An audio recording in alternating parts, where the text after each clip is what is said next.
Yo, what's up you guys? I'm not amazing, I'm just mediocre. Welcome back to the channel and this Apex Legends video. Today we're going to be talking about the amazing buffs that came to Revenant, the synthetic nightmare, our new legend for Season 4 that came to us in not such an amazing state.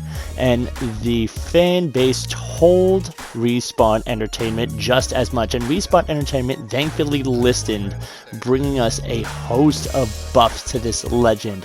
And we're going to get right into that information, starting with the passives. Revenant has actually had low profile removed from their character sheet, which is amazing for two reasons. First off, Revenant is an absolutely massive legend, very big, very tall, broad shoulder, takes up a lot of space, and also low profile has an increased debuffed with this latest patch, making all limb damage do as much as body damage.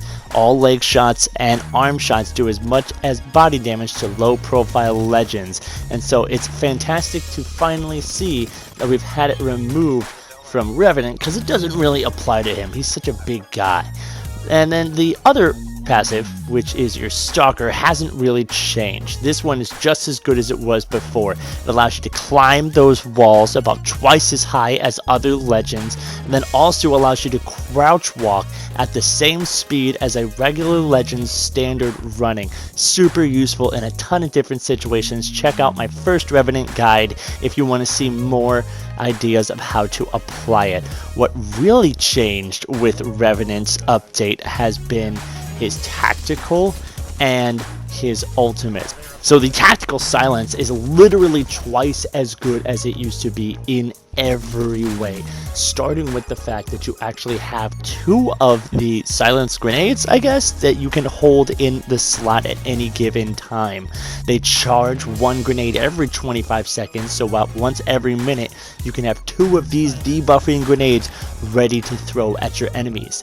When they land on the ground, that little orange area they can still get run into, be affected by, that lasts twice as long as it used to, and the effect on the enemy legend lasts twice as long as it used to. As you can see, I was able to sit there, pop off a full Phoenix kit, and this guy's coming around the corner still affected by my silence. You could tell because of that trademark orange glow, and this is a huge deal. Wraiths cannot void away, Pathfinders cannot grapple, Watsons and Caustics cannot set up traps, Mirages can't bamboozle, Octanes can't stim. It's a huge deal to silence legends for this length of time, and not only that, it does a little bit of damage too, and that damage can make a huge difference. I can't count to you the amount of times I've either lost battles or won battles by one or two shots, so don't underestimate that.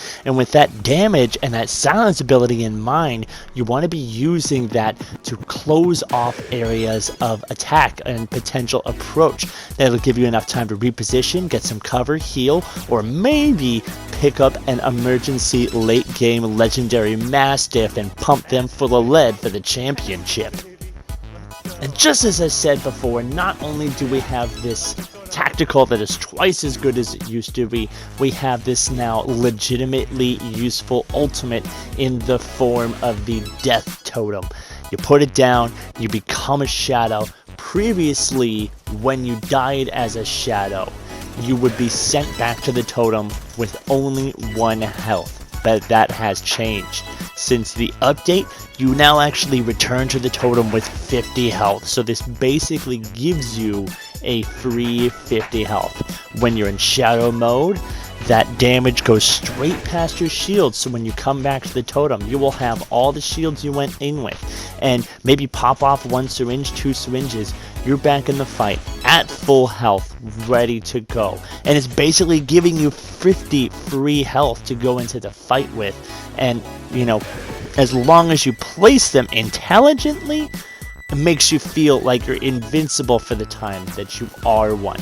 You can go in, you can push, you can do all kinds of essentially free damage, and maybe even wipe entire squads without having to go out of the shadow mode at all. And as a player of a highly competitive game like Apex Legends, you need to be aware of how powerful a positive, confident mindset can be going into fights, going into games. If you're getting jumped by an enemy squad out of nowhere, and you have the confidence because of this shadow, this death totem ability to go at them and go push them, it's gotten me out of many sticky situations that I did not anticipate that I was going to get out of. Situations where both of my teammates were down and I was going at an entire enemy squad who I had not really much intel on. I didn't know how much health they had, I didn't know what they were doing, but once I got in there, I got a read of how healthy the enemies were, which they were all quite low. I felt even more confident to go back in there with my second life, thanks to the death totem, and finish wiping them.